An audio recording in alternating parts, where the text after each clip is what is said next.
जय श्री महाकाल। आज के इस बहुत अच्छे उत्साह और ऊर्जा भरे माहौल में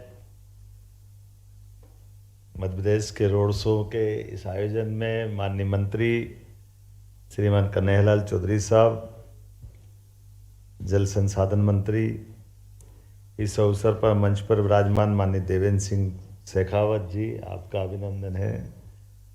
माननीय महाविप्रताप शर्मा जी, आपका भी अभिनंदन है। माननीय NK जैन साहब, अध्यक्ष MSME, माननीय रजनीश भंडारी जी, ओपनिंग बैट्समैन धोनी से कम नहीं है, अच्छे ढंग से आपने बात रखी। माननीय जैन साहब अभी आ रहे हैं वापस, लेकिन ऐसा लग रहा है जैन साहब 93 में ये कमाल कर रहे हैं, तो इनका वह उनकी कॉन्शियसनेस, प्रेजेंस, विषय को समेटने के तरीके, स्मरण शक्ति परमात्मा करे शतायु हो और सहस्त्रायु हो। इस अवसर पर माननीय मनीष गुप्ता जी, आप तो सोलर पावर, खास करके माँ नर्मदा के आशीर्वाद से आपकी इंडस्ट्री पहली नहीं, ये शुरुआत है, ये भी 100 में जाके पूरी हो, ये मैं शुभकामना देता हूँ। माननीय ओंकार बागरिया जी, इस अवसर पर श्रीमती अंजू सिंह जी, राघवेंद्र सिंह जी, चंद्रमौली जी और आप सबको भी प्रणाम करता हूँ, आपको नमस्कार करता हूँ। राजस्थान में और मध्य प्रदेश के बीच, हमारे बीच ऐसे सबसे अच्छा संबंध माना जाता रोटी बेटी का संबंध, रोटी पानी का संबंध। तो दाल बाटी तो साथ में होती थी, और पानी का और आनंद आ गया पार्वती काली सिंह चंबल के साथ, तो संबंध पक्का ही हुआ है।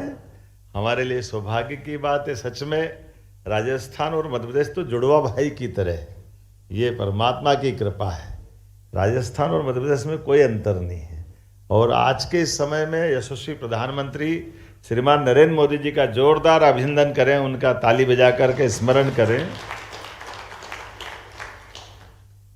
नवरात्रि का समय चल रहा है, नया संवत विक्रम संवत 2083 रौद्र नाम संवत्सर का प्रादुर्भाव हुआ है, और प्रकृति भी रंग बदलती, हमारे ऋतुओं के मौसम के साथ, हमारे वर्ष के साथ दुनिया के कई सारे देशों में कमोबेश हमारे 1 महीने के आगे पीछे, चीन से लगा ताइवान तक, वियतनाम से लेके जापान तक, भारत का तो हर एक, कभी चेटी चंड, कभी नवतेरा, कभी गुड़ी पड़वा, विक्रम संवत, हमारे सब नाना प्रकार के नामों के साथ नए साल की शुरुआत भी होती है। और यशस्वी प्रधानमंत्री के नेतृत्व में देश जिस प्रकार से प्रगति कर रहा है और कई नए प्रकार के रिकॉर्ड भी बन रहे हैं, ये केवल मोदी जी का शासनकाल का चमत्कार हो सकता है कि लोकतंत्र के अंदर 2 राज्यों के आपस के संबंध भी सौहार्दपूर्ण बने, और भारत सरकार आशीर्वाद दे, ये मोदी जी के माध्यम से हो सकता है। जोरदार ताली बजा करके इस भाव को भी लाए। पहले राज्यों से राज्यों के बीच उनके संसाधनों के बंटवारे को लेकर के जिस प्रकार का अपने दक्षिण के रिकॉर्ड चल रहे हैं, कई लोगों की हत्याएं हो गई, मुकदमे चल रहे हैं, हाई कोर्ट, सुप्रीम कोर्ट, पता नहीं क्या क्या है। जब हमारी सरकार बनी, माननीय भजन लाल जी मेरे अभिन्न मित्र हैं, उनका भी अभिनंदन कर दो, केरल से आए, मेरी बात हो गई थी, वो आ रहे हैं शाम तक, और उनने माननीय चौधरी जी को मेरे साथ इस बात के लिए रखा है कि हमारा अपना राज्य का जो परस्पर सौहार्दपूर्ण संबंध है, सच में हम इस भाव से ही बैठे हैं कि आप राजस्थान में भी व्यापार व्यवसाय करें, मध्य प्रदेश में भी करें, क्योंकि आखिरकार ये अलग बात है, मैं बोल सकता हूँ आपके बीच में, हमारे राजस्थान के लोग तो पूरे देश के हर जगह व्यापार व्यवसाय के झंडे गाड़ने के लिए जाने जाते हैं। और यहाँ क्या, दुनिया के किसी कोने में भी अगर आपको मौका मिले तो क्षमता योग्यता से कोई कम नहीं पड़ता, ये तो पक्की बात है। हमारे अपने ये नैसर्गिक गुण भी है, ईश्वर की मेहरबानी है, कठिनाइयों में से भी रास्ता निकालना, क्षमता, बुद्धि, योग्यता, ये बात तो सही है कि धन कमाने के लिए धन चाहिए, लेकिन धन तो बैंक में पड़ा है, वास्तव में तो मन चाहिए और दिमाग चाहिए, और वो कम नहीं है, ये पक्की बात है। वो सारी कृपा परमात्मा ने किसी राज्य को जितनी दी होगी उतनी दी होगी, लेकिन सबसे सवाया अगर ज़्यादा मौका दिया तो राजस्थान को दिया, ये पक्की बात है। इसलिए राजस्थान का आप गिनती करना चौधरी जी या जैन साहब थोड़ा कम कर देना, मैं तो गिनती भूल चुका हूँ कि कितनी बार आया हूँ, लेकिन जब भी आऊँगा परमात्मा की दया से इसी प्रकार से राजस्थान मध्य प्रदेश के संबंध बनाने के लिए आएंगे। हमारे लिए और कई कारण से चुनौती भी के साथ एक अवसर भी है, और अवसर इस नाते से भी है कि आज के इस वैश्विक दृश्य में देखें, हमको सब दिखाई देगा। हमारे सामने कुछ घटनाओं का स्मरण करें, कुछ और पहले चले जाएं, कोविड काल जाएं, उसके पहले के जाएं, कहाँ भारत का नंबर कौन से अंक में कहाँ आता था वैश्विक स्तर पर आर्थिक रूप से 2014 के पहले का भारत, और आज भारत किस स्थिति में खड़ा है। लेकिन भारत आज उसके अलावा भी कई प्रकार की चुनौतियों के बीच भी अवसर के रूप में भी पा रहा है। अभी हम साल 6 महीने 2 साल पहले अपने यहाँ के निवेशकों को खाड़ी की तरफ भागते देख रहे थे, और खाड़ी में खड्डा कैसे हुआ ये भी हमारे सामने दिख रहा है। अपने सामने जो माहौल बना है, मैं किसी पे टिप्पणी कर लूँगा, ये मैं जिस जगह हूँ उस जगह की दृष्टि से थोड़ा चुनौतीपूर्ण भी है, और ये मैं मान के चलता हूँ कि केवल समझने की आवश्यकता है, लेकिन इस बात को भी समझने की आवश्यकता है कि आज जीने की कला, जीने की दृष्टि, धन की उपलब्धता, धन को समाज और संसार में किस प्रकार से लेकर के उपयोग और उपभोग करने की आवश्यकता है। ये जो मनस्विता चाहिए, ये जो मानवीय गुण, लेकिन धन से उनके यहाँ पराभव हो रहा है कि उद्भव हो रहा है, इसको बोलने की और बताने की जरूरत नहीं। लेकिन धन के माध्यम से भी हिम्मत के बलबूते पर देश को आगे बढ़ाने के लिए माननीय मोदी जी अनथक प्रयत्न कर रहे हैं, और मोदी जी के आशीर्वाद से अब आप बताओ 2 राज्य पीकेसी योजना केवल राजस्थान का उल्लेख कर दे, सब मिलाकर 70,000 करोड़ से 1 लाख करोड़ की तरफ बढ़ रही, और 1 लाख करोड़ की योजना में केवल हमारा दोनों राज्य का तो 10% लगना है, और बाकी सारा पैसा भारत सरकार देगी। ये कैसा आश्चर्य हो सकता है। और भारत सरकार बगैर संकोच के मोदी जी स्वयं आकर के इस बात को अनाउंस करते हैं, और ऐसे एक नहीं सब क्षेत्रों में जीएसटी कलेक्शन से लेकर अभी आपने बिजनेस के सरलीकरण की बात की। सच में जीएसटी जब लगाया था तो हमको लगता है भारत में जीएसटी कैसे लग जाएगा, लेकिन फिर भूल गए कि मोदी जी सरकार चला रहा है, ये जो करे सब संभव है इनके शासनकाल में हो सकता है। कितने प्रकार से काम होगा। अपने देश के दुश्मनों से जाके निपटने के लिए दूसरे देश की सीमा में अंदर जाकर के, क्योंकि जब आप व्यापार व्यवसाय अनुकूलता की बात करोगे तो हमारे लिए सामर्थ्यवान होना भी उतना ही आवश्यक है, और सामर्थ्यवान को हमारे इस वर्तमान के दौर में जितने प्रकार से आज अनुकूलता बन रही है, सच में मैं बोलने के लिए तो बहुत सारी बात बोल सकता हूँ, लेकिन ये सही है कि हमारी अपनी ओर आज राजस्थान के साथ जब मैं बात कर रहा हूँ तो राजस्थान का ये गौरव, स्थापना दिवस का समय भी चल रहा है। मुझे लगता है गुड़ी पड़वा ही मनाते हैं आपके यहाँ का, तो मैं अपनी ओर से आपको इसकी बधाई भी देता हूँ, आपका अभिनंदन करता हूँ। और गणगौर जी की पूजा भी चल रही है, घर घर अलग अलग प्रकार से। वो जो आज ही है, मुझे रास्ते में कुछ दिखा था तो स्मरण तो कर ही रहा था, तो मैं मान के चलता हूँ कि ऐसे समय में जब हमारे लिए कल्चर भी नए संकल्प के लिए प्रतिबद्ध करता है और आनंद में सराबोर करते, नए संकल्प के साथ नए रिकॉर्ड पे बढ़ते हैं, तो इतनी सारी बातें हमारे पीएस राघवेंद्र सिंह जी ने बता दी है। ये बात सही है कि हमने अपने मन को इस भाव से ला करके कि एक बार कुछ काम करना तो करना, और सभी सेक्टर में समान रूप से करना। इसलिए हमने बहुत सारे प्रशासनिक स्तर पे भी बदलाव भी किए हैं।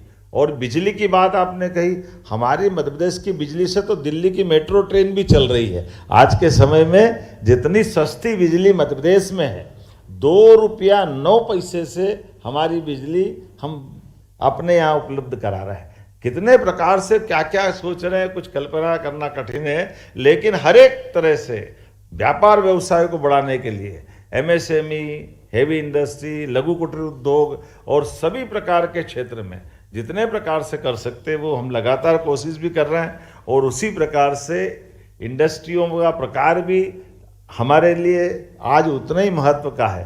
माइनिंग सेक्टर के अंदर में भी बहुत तेज गति से हम आगे बढ़ रहे हैं। और माइनिंग सेक्टर के अलावा जैसे वर्तमान के दौर में हेल्थ के मामले में भी मेडिकल कॉलेज खोल रहे हैं। अब मेडिकल कॉलेज में भी हमने पीपीपी मॉडल पे 10 साल के लिए हमारा 300 बेड का हॉस्पिटल आपको देंगे और 30 एकड़ ज़मीन 1 रुपये में देंगे। आप मेडिकल कॉलेज के लिए हॉस्पिटल हमारा वापरो, बाद में अपना मेडिकल कॉलेज के साथ में अपना पढ़ाने की बिल्डिंग बना लो। और पढ़ने वाले बच्चों की जो सरकारी बच्चे जिस कोटे से आएंगे, जितने बच्चे पढ़ के निकलेंगे उसमें अगर आपने फीस रखी और फीस के लिए भी बच्चों को आपको देखने जाने की ज़रूरत नहीं, वो सारी 70 लाख 80 लाख जो भी फीस होगी वो भी सरकार आपको बच्चों को लोन दे देगी। और ताकि डॉक्टर बनाना हमारा काम है, आपका काम मेडिकल कॉलेज चलाना। और उस निकले वाले बच्चे से फिर 5-6 साल में उनको अपनी नौकरी दे करके उनसे हम अपनी उस हिसाब किताब को करते रहेंगे। आपका मेडिकल कॉलेज भी चलता रहेगा, हमारी हेल्थ की सुविधा भी चलती रहेगी और ये मल्टीपर्पज़ काम होता रहेगा। आज के समय में ऐसे कई सारे बदलाव हमने कर दिए। ऐसे इसी के समान आज के समय में दूध उत्पादन के लिए भी हम आगे बढ़ रहे हैं। दूध उत्पादन के लिए अब गौशालाएँ भी हम बड़ी बड़ी खुलवा रहे हैं। आज के समय में कार्बन वाली खास करके आपके यहाँ इसी का चुनौती भी है ना इंडस्ट्री वालों के लिए। तो इंडस्ट्री वालों की दृष्टि से 5,000 से 50,000 तक की गौशाला आप खोलो तो गौशाला के लिए 200 एकड़ से लेके 400, 500, 700 एकड़ ज़मीन भी हमारी तरफ से देंगे। प्रति गौमाता 40 रुपया रोज आपको देंगे। दूध भी आप बेचो, बाद में गोबर का गौमूत्र का जो उपयोग करना वो भी आप करो और उसके माध्यम से कार्बन क्रेडिट भी आप लो। और हमारी अपनी इस भावना के बलबूते पर भविष्य में गोवंशी नस्लों का सुधार भी कराएं, दूध का उत्पादन भी बढ़ाएं और डेयरी में भी मदद करें। अपने यहाँ तो दूध दही का देश है, दुनिया में भारत की पहचान कैसे है, राम और कृष्ण के समय से। और ऐसी गौशालाओं को भी प्रोत्साहन दे रहे हैं और व्यक्तिगत भी डेयरी के लिए उत्पादन बढ़ावा दे रहे हैं। इसलिए हमारी सरकार ने, माननीय मंत्री जी, हमने तो निर्णय किया है कि कक्षा 1 से लेकर के 8 तक के सारे बच्चों को सरकार की तरफ से सरकारी स्कूल में फ्री दूध पिलाने की व्यवस्था भी हमारी तरफ से होने वाली है कि बच्चे भी हष्ट पुष्ट हो, आगे बढ़े। जब कुपोषण की बात करेंगे तो काहे के अंडे मंडे की बात करो, दूध पिलाओ, आगे बढ़ाओ। होना चाहिए कि नहीं होना चाहिए? दूध का आनंद है तो दूध ही है ना। हम अंडे के विरोधी नहीं है, लेकिन अगर दूध उपलब्ध हो तो दूध ही मिलना चाहिए। इससे अच्छी क्या बात हो सकती है? ऐसी कई प्रकार की इंडस्ट्रियों में, खासकर होटल आप डालना चाहते हैं, 100 करोड़ की होटल डालो, 30 करोड़ की हमारी कैपिटल में उसमें सब्सिडी है। आप हॉस्पिटल डालो 100 करोड़ का, उसमें भी 30% हमारी तरफ से सब्सिडी देने को तैयार है। एक एक करके हर क्षेत्र में जितने अच्छे प्रकार से हो सकता है हम हर एक प्रकार से प्रोत्साहन देने के लिए आए। और ये पॉलिसियाँ सरलीकृत भी इसीलिए की है। 26 प्रकार की पॉलिसियाँ हमने लागू की है और उससे जागे आप तो स्पेस पॉलिसी भी हम ला रहे हैं, एआई पॉलिसी भी ला रहे हैं, हर सेक्टर में बढ़ने के अलावा भी। और मैं, आपने देखा होगा थोड़ा यार नया प्रकार का डिज़ाइन भी है, ये प्रतिबद्धता भी है।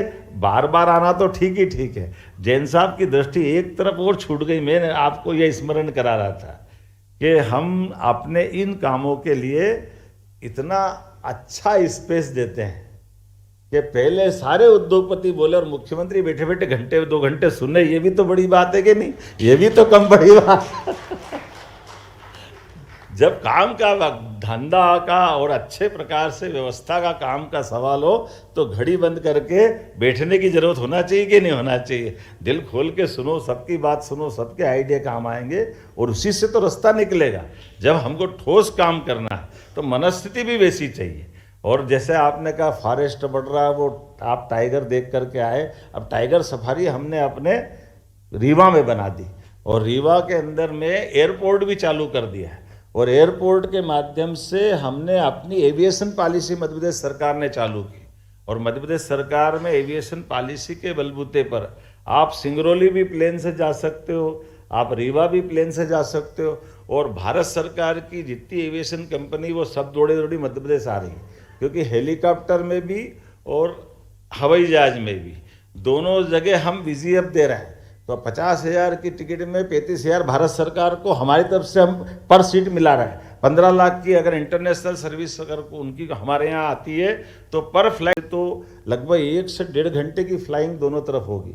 आपसे केवल 10-12 हज़ार 15 हज़ार ही लेंगे, लेकिन 35 हज़ार पर सीट मध्य प्रदेश सरकार देने को तैयार है, क्योंकि हमारा कहना है कि कुल मिलाकर टूरिज्म बढ़ाना है तो यात्रियों को कम समय में आवागमन की सुविधा देने की जरूरत है। इसलिए एक तरफ नहीं, ये फॉरेस्ट में भी बढ़ा रहा है। और यही तो कारण है कि चीता भी फलता फूलता राजस्थान में कूदता हुआ आता कि नहीं आता है, आपके यहाँ कहाँ जाता है। अब हमारे कोई रोके से रुक रहा है क्या, वो तो बढ़ ही रहा है किधर किधर घुस जाएगा पता ही नहीं चलता है, फिर लाते पकड़ के फिर आ जाता हूँ। तो आप अपन मनुष्यों को भी बढ़ाएं, जानवर का आनंद भी लें। और केवल एक ये नहीं, टाइगर का भी ऐसे ही सवाल है। अब आपके अभी आपने कहा टाइगर कम है तो पानी नहीं भेजा, टाइगर भी भेजा हमने गए महीने आपके यहाँ राजस्थान में। राजस्थान कोई दूसरा थोड़ी है, हमारे ही घर है। राजस्थान में भी लोग आकर के अपने वनांचल के लिए जो टूरिज्म बढ़ता है तो सब प्रकार से होता है। और चिंता मत करो, चीता भी बहुत तेज गति से बढ़ रहा है। आने वाले समय में ऐसे बहुत सारे जानवर, यही तो हमारे यहाँ भी हम सर्वाइव पहली बार करा रहे हैं। अभी मैं बीते समय गया था असम, और असम में माननीय मुख्यमंत्री जी से बात की। हमने कहा जंगली भैंसे हमारे यहाँ 100-150 साल पहले होते थे, अब खत्म हो गए। तो अभी उनसे कहा कि आप एक काम करो, हमारे यहाँ जो है हम आपको देते हैं। उन्होंने कहा हम आपके यहाँ घड़ियाल है, मगर है, वो हमारे यहाँ नहीं। हमने कहा हम आपको उठा के दे देते हैं, और उनके यहाँ से जंगली भैंसे हमारे यहाँ ले आते हैं। तो जब व्यापार व्यवसाय कर सकते तो हमारे जंगल भी आबाद होना चाहिए कि नहीं होना चाहिए। मैं तो आपको भी देखता हूँ, आपका विभाग इतना अच्छा, चंबल नदी मध्य प्रदेश और राजस्थान के साथ बहती है। एक घाटा हमारा हो रहा था कि हमने थोड़ी समझदारी जरूर करिए। हमारे यहाँ ये घड़ियाल खत्म हो रहे थे, अब घड़ियाल को पुनर्जीवित करने का संकल्प मध्य प्रदेश सरकार के माध्यम से हुआ। अब घड़ियाल को कोई मशीन तो है नहीं कि बना लेंगे, तो घड़ियाल के नदी के किनारे, ये एक अलग बात, सबसे एशिया में शुद्ध नदी के जल की स्थिति का जल चंबल में है। और चंबल की उस विशेषता में उसमें डॉल्फिन भी है, उसमें घड़ियाल भी है, और घड़ियाल के लिए वो अनुकूल माहौल है। लेकिन घड़ियाल विलुप्त तो प्राय हो रहे थे, तो घड़ियाल के लिए उनके अंडे जब देते हैं नर मादा मिल करके, तो उनके अंडे आधे मध्य प्रदेश सरकार उठाती है, और उठा करके उनके बच्चे को तक 2-2.5 साल के बड़ा करने की गारंटी लेती है। और हर साल ये क्रम चलता है, और हर तीसरे साल घड़ियाल को वापस हम छोड़ते हैं चंबल में। अब ये अलग बात है, वो घड़ियाल सेंचुरी राजस्थान सरकार चला रही, हमारे यहाँ तो पता ही नहीं चल रहा कहाँ गए। इस बार हमने कहा भी थोड़ा ध्यान रखो, ये घड़ियाल अब पालनपुर कूनों में छोड़ो, अपने को भी तो दिखाना पड़ेगा। ये खर्चा तो हम करे ही जा रहे हैं, लेकिन कोई बात नहीं, थोड़ा इधर भी ध्यान दो। ऐसे एक नहीं, बहुत सारे चीज़ों में। लेकिन ये बात सही है, आने वाले समय में जैसे हम आपसे बात कर रहे हैं, ऐसे हमने उत्तर प्रदेश के साथ बिजली के बंटवारे को लेकर के बहुत अच्छी 2000 मेगावाट की योजना बनाई। मध्य प्रदेश और उत्तर प्रदेश के साथ बिजली का, सोलर का एक इतना अच्छा मॉडल तैयार किया है कि हमारे यहाँ 6 महीने जब बिजली लगती है तब यूपी को नहीं लगती, जब यूपी को लगती तब किसानों की हमको ज़रूरत नहीं। तो हमने कहा हम और आप दोनों मिलकर के, हमारे पास लैंड मुरैना के पास आइडेंटिफाई कर ली, और हमने बिजली उत्पन्न करके 6-6 महीने परस्पर दोनों राज्य के किसानों की सुविधा के लिए देने का प्रयास किया। तो ऐसे कई मॉडल पे माननीय मुख्यमंत्री जी के साथ आप शाम को बैठने वाला हूँ कि हम दोनों राज्य मिलकर के राज्य की बेहतरी के लिए, राज्य के गरीब से गरीब आदमी से लेकर सब प्रकार के लोगों की मदद करने के लिए, राज्य सरकार भी जैसे PKC योजना, ये पानी की योजना ऐसी थी। मुझे इस बात की प्रसन्नता भी और थोड़ा चुनौती भी थी, क्योंकि ये बात सही थी कि इस योजना में 5% पानी ज़्यादा राजस्थान को मिलने वाला था। अब ऐसे में हमारे IAS अधिकारियों को भी दिक्कत रहती है, अधिकारी तो परेशान होते ही है। वो कहते साहब हम अपने राज्य का नुकसान नहीं कर सकते, तो हम तो ये ऐसा लिखेंगे कि ये नहीं होना चाहिए। हमने कहा ये बात सही है, इसलिए तो सरकार में हम लोग चुन के आते हैं। आप ना लिखो, हम वहाँ लिख देंगे, इतना ही तो करना है, उसमें क्या बड़ी बात। भाई एक देश के अंदर 2 पड़ोसी राज्य के लोग दोनों राज्य की बेहतरी के लिए अगर निर्णय ले रहे हैं, तो 5% 7% पानी कम ज़्यादा चला गया, तुम कौन सा पानी रोक लोगे ना, हम कौन सा, वो तो जाएगा खंबात की खाड़ी, गंगा सागर तक जाएगा, या चंबल में जाएगा, चंबल से यमुना में जाएगा, यमुना से गंगा सागर में, गंगा सागर से बिल्कुल बंगाल की खाड़ी तक जा रहा है, उसको कौन रोक रहा है। लेकिन अगर किसी सूखे ज़िले में पानी मिल जाता है तो वो ज़िंदगी बदल देता है। इसी बात की तो आवश्यकता है। मुझे इस बात की प्रसन्नता, हमारी ब्यूरोक्रेसी ने भी बहुत अच्छे से इस बात को समझा है और बहुत अच्छे से बात रखते हैं। और आपके अपने सबके बीच में यही समय है, सही समय है, हम इसका उपयोग करें। आप भी आगे बढ़े, हम भी आगे बढ़े, मध्य प्रदेश भी आगे बढ़े, देश आगे बढ़े, राजस्थान आगे बढ़े। इसी बात के लिए बहुत सारी अनुकूलता है, इसको बनाए रखें। आज के इस अवसर पर पुनः आप सबका वंदन, अभिनंदन, बहुत बहुत धन्यवाद।